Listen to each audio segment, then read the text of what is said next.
I blew him out of the dust. Fun times, tough, it was difficult. I passed the GTR, so I'm happy. Not the best years, struggled a lot. Paul punched me.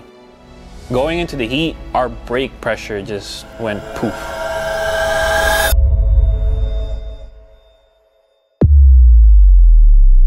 Who are you and what do you do?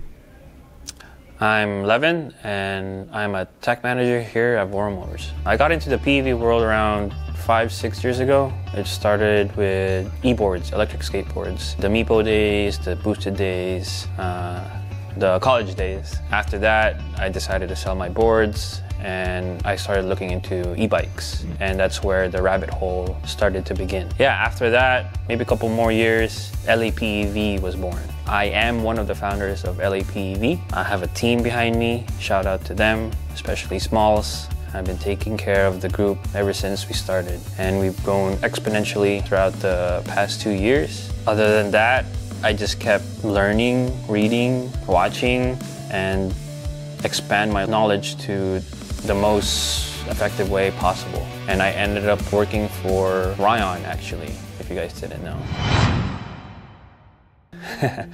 That was a big rabbit hole as well. Probably one of my, not the best years per se. I struggled a lot during those years, but I did learn quite a bit. So I just took that knowledge with me and created my new journey with Voro. And I thank Melvin for hiring me, and I started out as a technician and now I'm a manager for the repair center. So that's the story of my background. I learned a lot and absorbed a lot in the past 5-6 years, even here up today at Voro. I'm still learning left and right. We are unboxing the Roadster. Ooh, Christmas for me. I didn't realize I was gonna race until we actually finalized the Roadster, because the Roadster was kind of a up and down challenge. Up until the week of, we were still tweaking some stuff. Literally the goal was to come out with a bang at RiderFest and wow everybody. And again, it'd be the highlight of your collection. You should have one. It's your Ferrari in the weekend. Good morning everyone and welcome to RiderFest 2023! We came in AVS, we unloaded the stuff. I was trying to be mentally prepared, but being already tired and mentally exhausted, it was kind of tough, so I was just trying to get some adrenaline going to get through the day. So when the time came, Voro marketing team, they started revealing the Roadster to the other vendors, the sponsors and stuff. So I couldn't really go out in the track as the race Roadster was still covered up. I was running out of time. It was about 15 minutes left since they finished the reveal, and I kind of had to rush out there to at least take some practice runs. So I didn't really have a lot of seat time at AVS with the Roadster. So I was kind of going in blind, hoping my race experience would just kind of blend in with the scooter. So after practice, we had some cool down time. We had a race debrief, and we actually started out with drag racing. That was fun.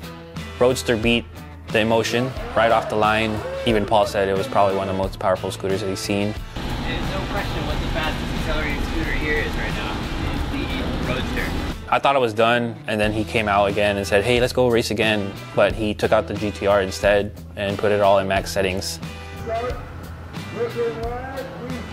And again, I blew him out of the dust. So yeah, it was fun times. Thanks, Paul, for going easy.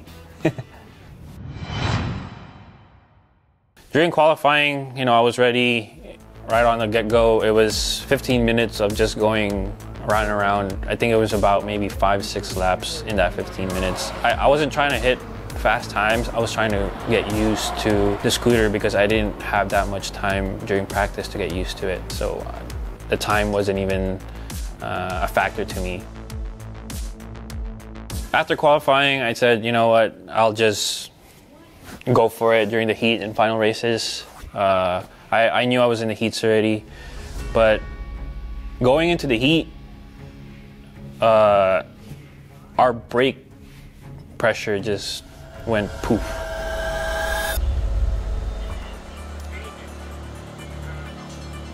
I was already supposed to be on the track when I found out the brake pressure was gone. So we had about maybe a minute or two just to do a quick bleed and see if it'll last the whole heat race. My team helped me out bleeding the brakes, and I just went and let's go, just wing it. And then when I got to the start off the heat, my settings was off. So I think I was at gear 2 or 3 or something. So when they put the green flag, I wasn't moving as fast as I wanted to, and I got left in the dust. I think I ended up in like 5th place or something. It was weird. I was getting beat by like a V-set. I think it was 60 volt V-set. Like, come on, how would you lose to a 60 volt compared to a 84 volt scooter, you know?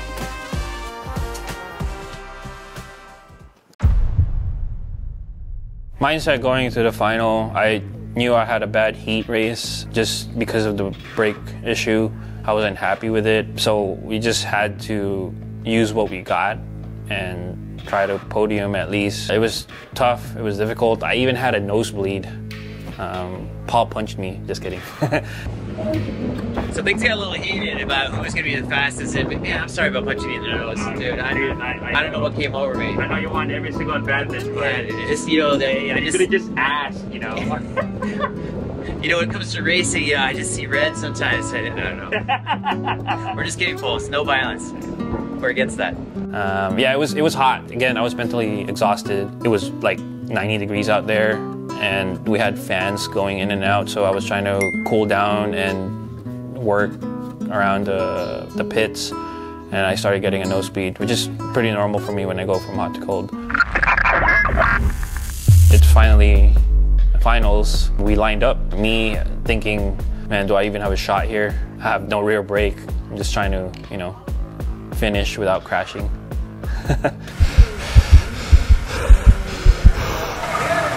I had a good launch. I think I went from like 7th, 8th to like 4th immediately. I had a GTR in front of me, and I think the GTR behind me as well. I just tried to keep my composure. My only issue was, again, the rear brake. It was gone. Throughout the race, by the time I get to the 2nd lap, I noticed that I was starting to get really, really comfortable, even though I had some issues. And I realized I started getting closer and closer to the GTR in front of me. Midway to lap 2, I decided to just follow him and trail him as much as I can. And I knew that I was going to pass him on the last lap on the last corner, as that was probably the weakest point that the GTR had. So as soon as I got the 3rd lap, I was really, really close to him. The last corner, I just punched it.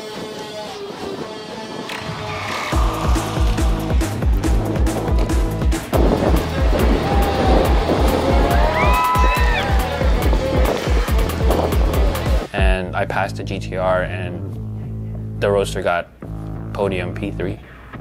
So I'm happy with P3, with the situation that we had. 3rd place. I never can remember this guy's name. With the small amount of runtime I had with the Roadster. Oh yeah. Levin, Acierto. That guy right here. Yeah. P3 is a pretty good position to be with. I got you. I know your name. RiderFest was a learning experience. Main take of the RiderFest experience that we had, at least for the Roadster, is that the issue was mainly the brake. After that race, the day after, I told the R&D team to go with Maguras and change them. So now your production Roadster is going to have Maguras on it. We're always putting out fires here at VoroMotors. It's always a progressive company, and we're always trying to improve. We'll do it again next year, and I'm going after you, Paul and Eric.